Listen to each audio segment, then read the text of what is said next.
Welcome to Grow Overload. I'm Anthony, and let's take a look at some of the positives that have happened here in tech in 2020.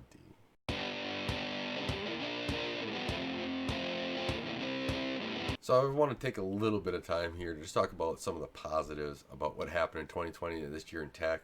Some of the things that we got and, can really hope that we can build upon and improve upon next year. These companies can and provide more value, especially for us gamers and people that are really just into tech and want to and follow it and just enjoy having it around them, right? You know, Computers to me, something I've got started on really, really early on in life, or I guess in my life, as soon as my parents finally got a computer, which was given to us, I just was fascinated about him by the whole time. As you see here, I even got old Macintosh classics and Macintosh SCs, and it's just a lot of technology that I really like. And this year has been an up and down year, right? We expected some more stuff, but maybe I'll do a disappointments of 2020 or something like that for tech.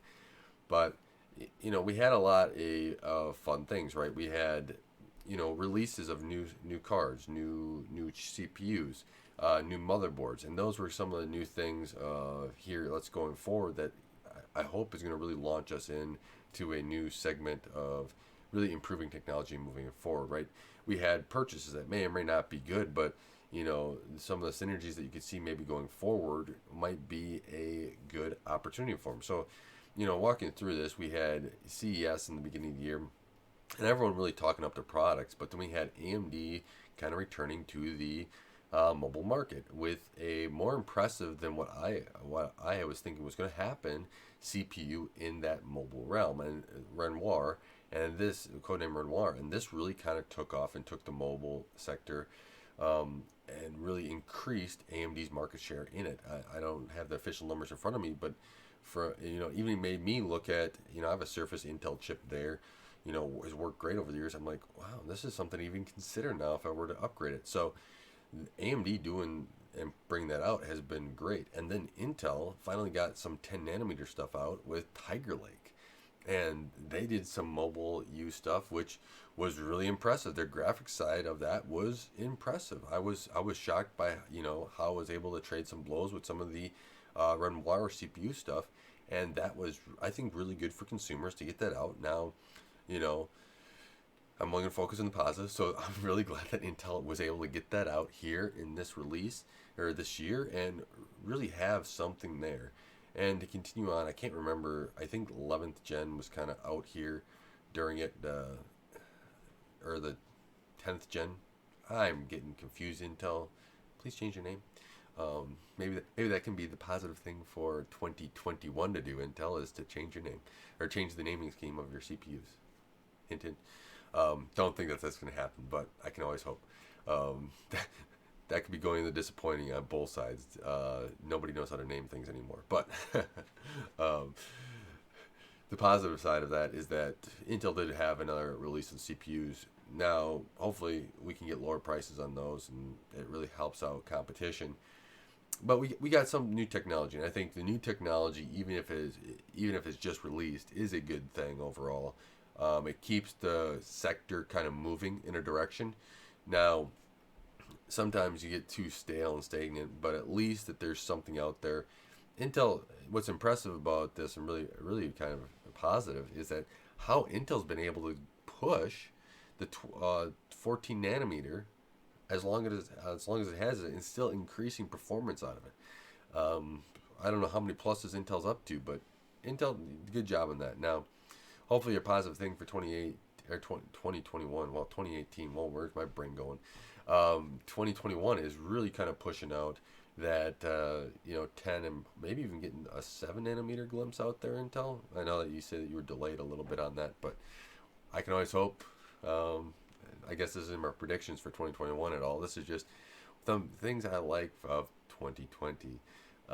Then we had Nvidia releasing some or announcing some more software-sided stuff with their and in conjunction of their GPUs, their new GPUs that came out. Now, the positive side is that they were released. We've gotten an opportunity to buy new graphics cards. I'll leave it at that. but they had new cards out here for gamers and everybody else to buy, and that's a good thing. There's downsides to it, and maybe that's gonna be my disappointment video. But I was really excited to finally get more technology out. Right, to me, the more technology that you have, the more technology that's out there, the more that you can kind of work and improve. You know, um, to me, just improve on what you're doing and where you're going, and give consumers something to look forward to, and you don't get stale. Right, even if it's a small incremental change, little adjustments, it's something, right? It's something to get you up to maybe hopefully somebody else to maybe compete with you a little bit more, to push you harder. And I think when you're pushed harder, you get more innovation faster. That's just kind of how it is. Or the way it seems like no company keeps driving themselves really hard. I mean, there's maybe some few exceptions to it, but you always see kind of some stagnation when you don't get pushed. And that's where RDNA, I think, too, kind of surprised Nvidia, where it's going to be a little push. So we're getting into, hopefully, within a little bit, Nvidia's even kind of moving around their naming schemes a little bit, or cards, to kind of match some of AMD's performance that they thought, because they didn't think RDNA was going to be that good. And that's another good thing for us in the gaming sector, is that now we have two graphics cards that are going through having ray tracing ability. Yeah, Nvidia's is better, but they have it now. I'm still not sold on ray tracing, right? I need more games to be ray traced. I need that to be kind of the push where everything's starting to have it before I really all on board. I think there's future to it, right? I think there's definitely future to it. Some of the things that, when ray tracing works and it is showing off, it's very impressive. It's just, where's that limitation of current rasterization with the ray tracing, right? Where does so rasterization has been, up here for a while, and where does ray tracing then take it over? And you don't, where's that cross, or that intersection point? So that's what's really interesting to me, is that we're having that. The consoles are out. New consoles this year. If you're a gamer, $500 for a console, again, putting aside the negatives, we got two new consoles. Xbox and Sony both came out with new consoles. The PlayStation 5, we got the 5, and we got the Xbox Series X and the Xbox Series S. So those are some really great options here to get into, especially the cheaper ones, the digital copy or the Xbox Series X. Get you into the next generation, get that SSD.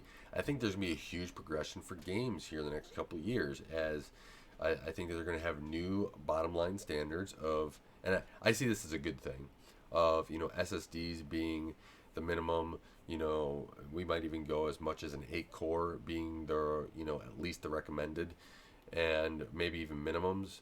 And then you're going to be pushing to more GPUs. And I don't know how good the ray tracings are on these consoles yet. It's going to take time. I usually say about 2 years before we get games that are really kind of designed for the consoles. And it may take even 2 years to take old games and just modify them to work well on the consoles, the new consoles. So that's how I kind of see it. As a software developer, it always takes time. You always have time to adjust.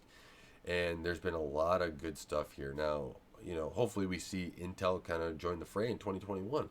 I think that'd be a great option for gamers and everybody else, just to push more, right?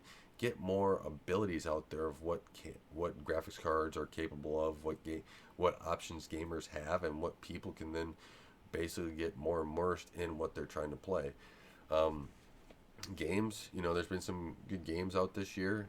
I haven't played any of them, unfortunately. I'm still on a backlog of games, but we'll see how a lot of these games, I have a friend that plays quite a few games, and he bought them, and he's been, he's my gauge of how good a game is, right? If he complains about a game, well, I probably won't play it. I may do it, but he's bought a lot of these new AAA titles. He's put a lot of time into games, and he's enjoyed them, right?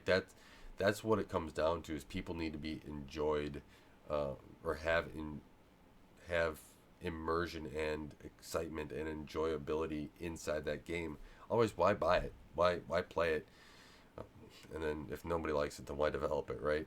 So the developers really spent the time and put in, and they're really making games that people want to play.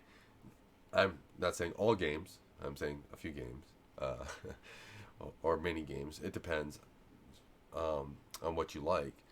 But when you go through that, especially leaving a comment below of what games you maybe liked or what maybe games I should check out, just add to my backlog. I, I like that sort of stuff, trying out different games I may have not tried before or pointing them out, especially some of these indie ones. I really like some of the games as well. And hopefully that this kind of moves forward in the right direction, and we get more of it, right? This has been, um, you know,